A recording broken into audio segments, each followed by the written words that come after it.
Assalamualaikum warahmatullahi wabarakatuh. Salam sejahtera untuk kita semua. Selamat pagi, siang, sore, dan malam. Karena saya nggak tahu Anda semua sedang berada dalam suasana seperti apa di sana. Perkenalkan, nama saya Nugroho Agung Prasetyo. Saya merupakan bagian dari konsultan PR Cetas Satkara yang sudah berdiri sekitar dari tahun 2012. Kebetulan kami menangani beberapa perusahaan dengan berbagai industri tentunya, dari mulai perbankan, finansial, terus kemudian juga ada FMCG, retail, kemudian ada kesehatan juga. Beberapa juga kita juga menangani NGO. Layanan kami mencakup media relations, media sosial, PR digital, community development, event, sampai dengan crisis and issue management. Jadi nanti kita akan bincang-bincang atau sharing membahas tentang bagaimana cara mengemas pesan yang berbasis insight. Selamat mendengarkan APRI Academy on Camp hari ini bersama saya, Nugroho Agung Prasetyo.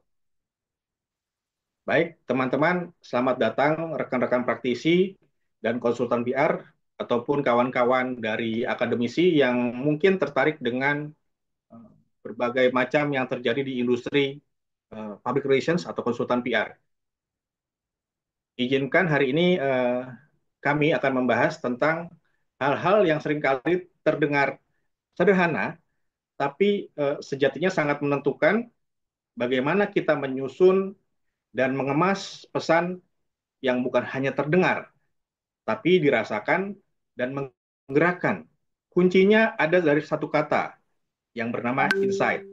Nah, tadi saya sudah jelaskan bahwa kami dari Saskara Communication, kami sudah bergerak dari sekitar tahun 2012. Kami juga punya komunitas yang namanya Komunitas Guru Saskara Berbagi, sehingga ketika kami menjalankan bisnis konsultan PR, kami juga selalu ingat bahwa teman-teman guru juga harus mendapatkan perhatian dari kita semua. Makanya di sini kami punya komunitas guru Saskara Berbagi. By the way, langsung masuk saja, teman-teman. Saya hanya mengingatkan sedikit. Jadi Ronald Smith mengingatkan kita bahwa pesan yang berakar dari insight akan menyentuh hati audiensnya. Karena insight adalah cerminan dari apa yang benar-benar penting bagi mereka.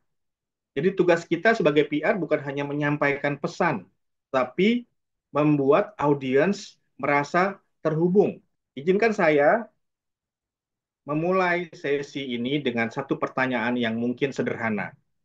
Ya. Pernahkah Anda semua atau kita semua melihat sebuah kampanye, sebuah iklan, atau bahkan hanya satu kalimat yang Anda merasa, ah ini gue banget nih. Nah, itulah kekuatan sebuah pesan yang lahir dari insight.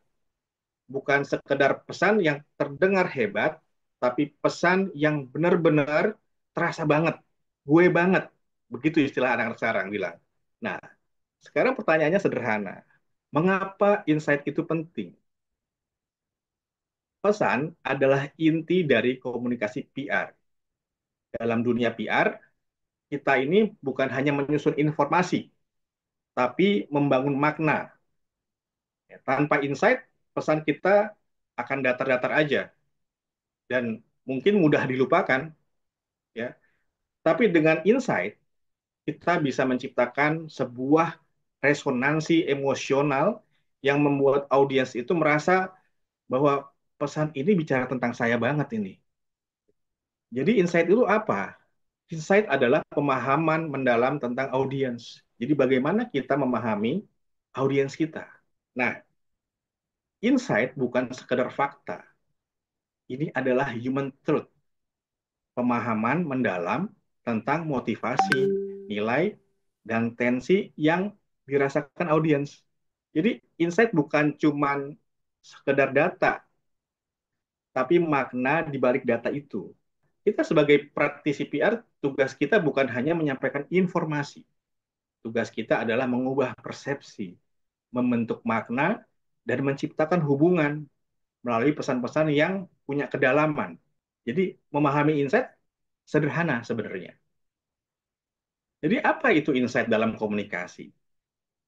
Insight dalam komunikasi adalah pemahaman dalam mendalami tentang perasaan, tentang kebutuhan yang tersembunyi, yang nggak terlihat, tentang bagaimana kita memotivasi atau kekhawatiran audiens yang tidak selalu mereka ucapkan, tapi mereka rasakan. Nah, kita harus bisa membaca itu. Gitu. Ciri-cirinya apa? Ciri-cirinya harus relatable, harus relevan dengan personalnya, harus punya emotional message-nya, dan tidak diucapkan tapi terasa, jadi tersembunyi dia. Tugas kita adalah mengeksploitasi di mana itu yang tersembunyi itu. Kita harus gali di mana yang tersembunyi itu. Lalu yang keempat, call to action, merubah perspektif atau sikap.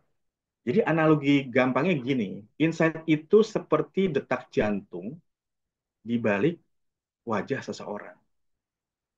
Dia nggak kelihatan, tapi menentukan segalanya. Kenapa insight penting dalam PR atau komunikasi? Karena insight satu, bikin pesan lebih personal. Kedua, insight membantu kita berbicara dengan hati, bukan hanya dengan logika. Makanya bukan soal data doang.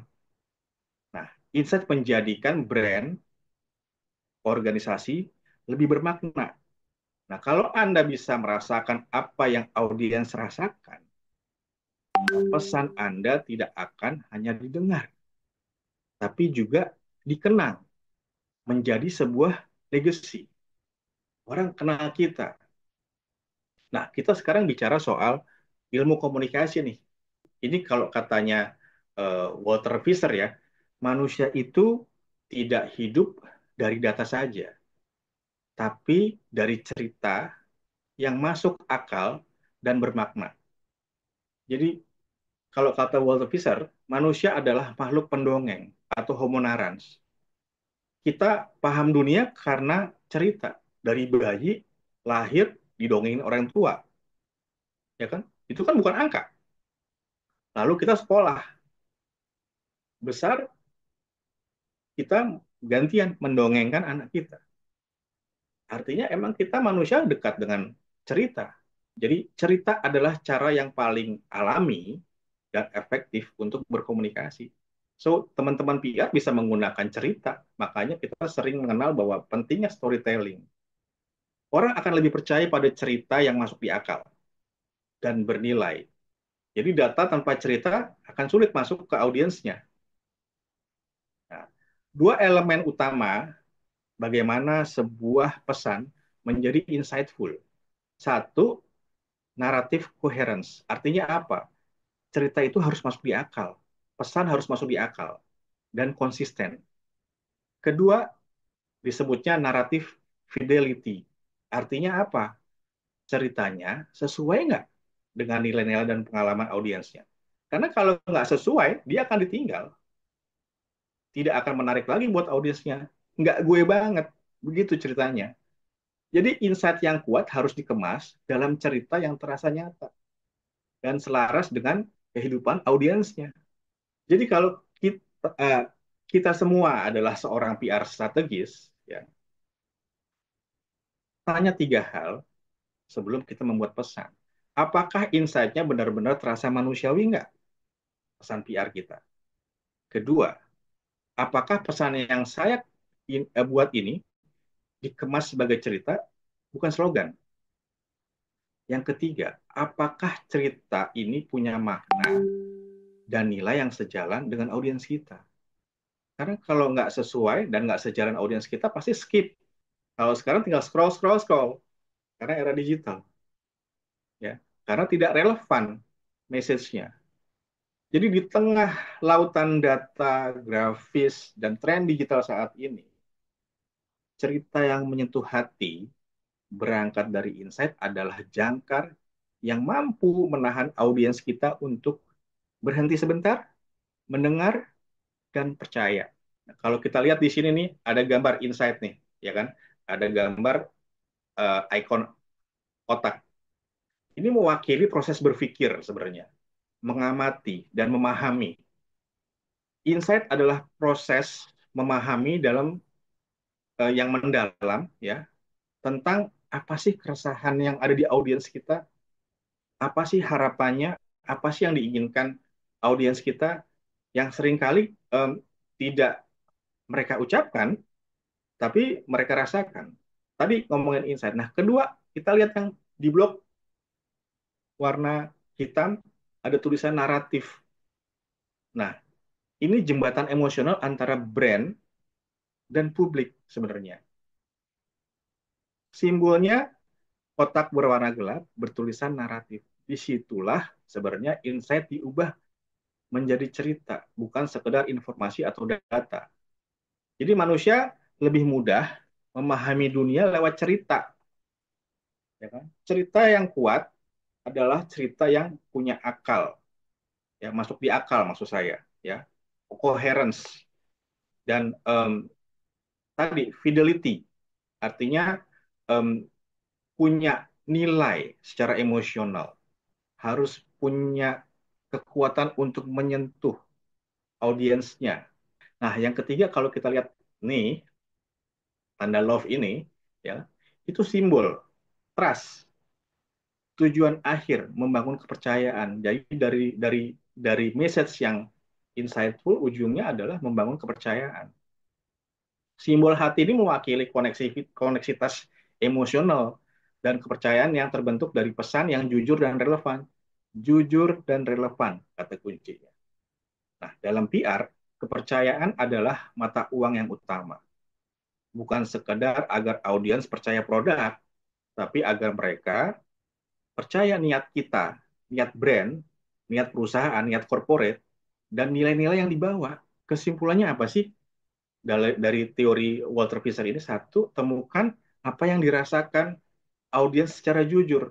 Dua, bungkus insight itu ke dalam cerita yang menyentuh. Tiga, biarkan pesan itu membangun koneksi yang tulus. Jadi insight adalah jembatan antara kebutuhan terdalam audiens dan pesan yang kita ingin sampaikan sebagai public relations. Audiens itu aktif memilih konten loh. Ingat ya, tapi yang sesuai dengan kebutuhannya. Dia nggak pasif, cuma nerima doang dengan apa yang diberikan. Dia akan milih. So, pesan insight juga harus cerdas dan cerdik mendengarkan harapan apa yang dirasakan oleh audiensnya dan apa yang diinginkan audiensnya. Nah, sekarang bagaimana kita mengemas pesan agar bisa menyentuh hati audiens. Nah, disinilah kita perlu memahami beberapa prinsip penting dalam mengolah insight menjadi pesan dan hidup lebih berdampak lewat pesan tersebut. Ya, kita coba bahas satu-satu ya. Satu, bagaimana pesan relevan secara personal. Kita hidup di dunia yang penuh pesan, tapi audiens hanya akan merespon pesan yang terasa dekat dan bermakna buat mereka secara pribadi. Maka saat menyusun pesan, kita harus selalu tanya, apa pentingnya pesan ini buat audiens kita? Jangan bicara dari sudut pandang kita sendiri atau brand aja, jangan ego. Bicaralah dari sisi sudut pandang si audiensnya. Kedua, otentik dan empatik. Orang bisa mencium mana pesan yang jujur dan mana yang dibikin-bikin atau dibuat-buat.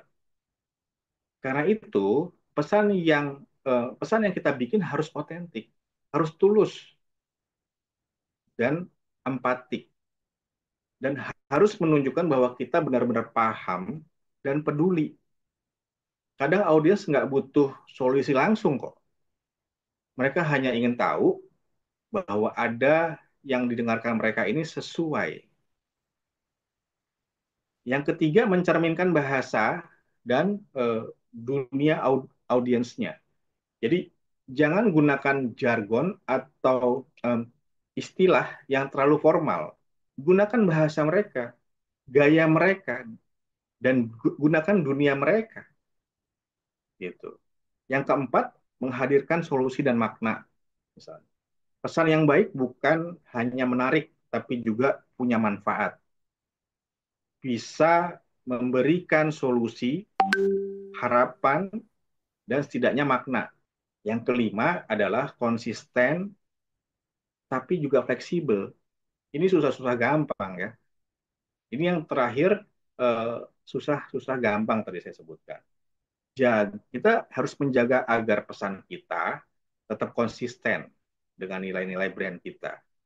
Tapi satu sisi harus fleksibel agar ketika disampaikan di berbagai platform dan disesuaikan itu bisa diterima oleh karakter dari setiap audiensnya.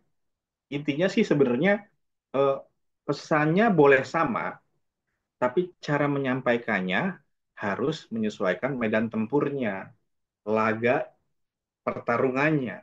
Karena di era sekarang audiens itu bukan mencari iklan, tapi mencari koneksi dari pesan yang kita sampaikan, mencari makna. Nah, berikutnya, teman-teman dalam menyusun pesan PR, ini sebenarnya mirip seperti kita bercerita sebenarnya. Untuk bisa ke titik itu, kita butuh pesan yang dirancang ya dengan struktur yang kuat, tapi tetap mengalir secara manusiawi. Struktur pesan yang sederhana itu langkahnya cuma empat sebenarnya. Satu, bagaimana kita mulai dengan menarik perhatian. Ingat, perhatian orang sekarang terbagi-bagi. Tebaran informasi digital itu ribuan jutaan. Scrolling itu cepat banget. Ya, banyak distraksi. Jadi kita butuh pembukaan yang nendang, butuh attention, butuh daya tarik untuk menarik perhatian. Bisa diciptakan dari fakta yang mengejutkan, bisa diciptakan dengan cerita nyata, atau pertanyaan yang bikin kita mikir. Setelah mendapatkan perhatian, kita masuk ke bagian yang paling penting, hubungkan pesan kita dengan perasaan atau pengalaman audiensnya. Di titik ini, mereka akan merasakan, wah, hmm, lu ngerti banget ya perasaan gue. Nah, itu insight sebenarnya. Pemahaman yang mendalam yang bikin pesan kita relatable. Kemudian masuk ketiga, menyampaikan pesan utama, key message. Nah, lalu kita sampaikan itu inti pesannya apa sih? Harus ringkas, jelas, dan punya makna. Jangan bertele-tele. Lalu yang keempat, eh, call to action, ya. Ajakan untuk bertindak. Ya. Ajak audiens melakukan sesuatu, tapi ingat, ya, jangan ajakan itu bentuknya perintah. Kasih mereka inspirasi agar mereka mau ngikutin. Berikutnya, bagaimana pesan di era digital saat ini? Wah, lebih luar biasa karena overload informasi, ya kan? Tebaran informasi di sosial media luar biasa, ya kan? Tapi sebenarnya di antara overload informasi itu perhatian rendah karena keterbagi itu. Yang relevan lah yang akan menang nantinya. Hari ini audiens bukan kekurangan informasi, mereka bahkan tenggelam di dalam informasi itu. Setiap hari kita lihat ratusan notifikasi, iklan, email, story, konten, scroll-scroll, ya, semua bersaing di layar gadget kita. Kalau kata Microsoft, rasa-rasa attention span manusia kini hanya cuma 8 detik, lebih pendek dari ikan mas tuh. Apa itu attention span? Attention span adalah berapa lama audiens mampu mempertahankan perhatian mereka terhadap pesan yang disampaikan. Nah, gimana caranya supaya mengatasi attention span ini?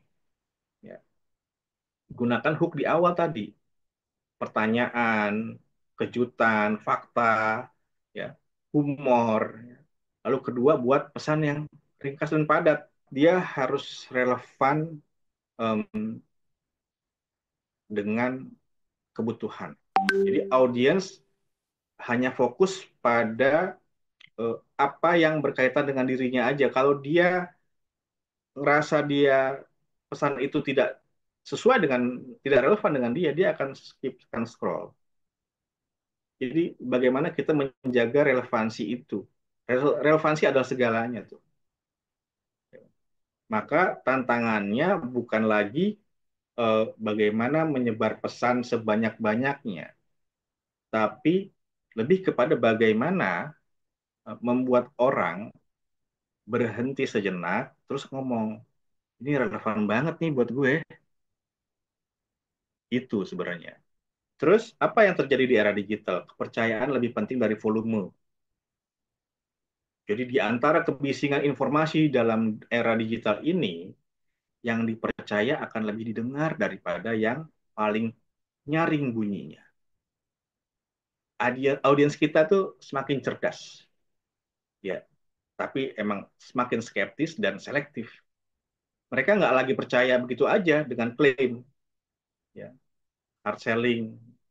Tapi mereka akan cari tuh, telusurin tuh buktinya, pengalamannya, dan nilai-nilai produk itu cocok nggak. So, membangun narasi yang jujur dan berdasarkan insight menjadi aset utama dalam sebuah strategi komunikasi. Nah, disitulah sebenarnya kekuatan dari insight sebenarnya. Insight itu kuncinya adalah diferensiasi pesan yang menyentuh sebenarnya.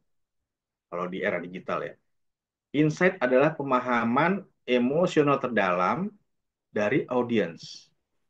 Hal yang mungkin nggak mereka ucapkan, tapi mereka rasakan. Dengan insight, pesan menjadi relevan, mengena, dan nggak gampang dilupain.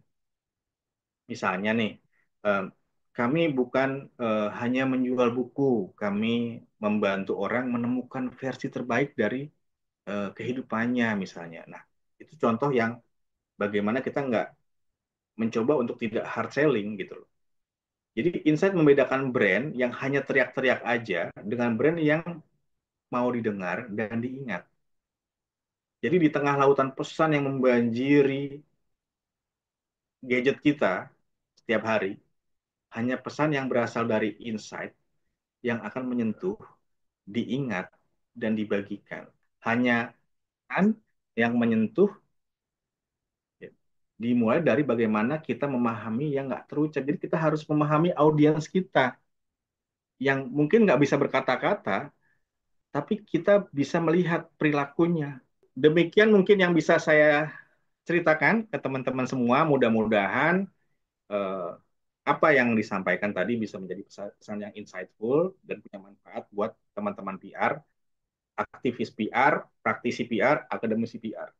Saya Nugroho Agung Prasetyo mewakili Cetak Satkara mengucapkan terima kasih banyak atas kesempatan dari APRI.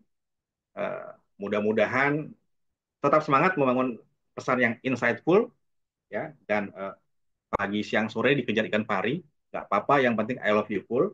Terima kasih sahabat APRI, semoga cerita saya bisa jadi pesannya insightful. Terima kasih, wassalamualaikum warahmatullahi wabarakatuh, adios.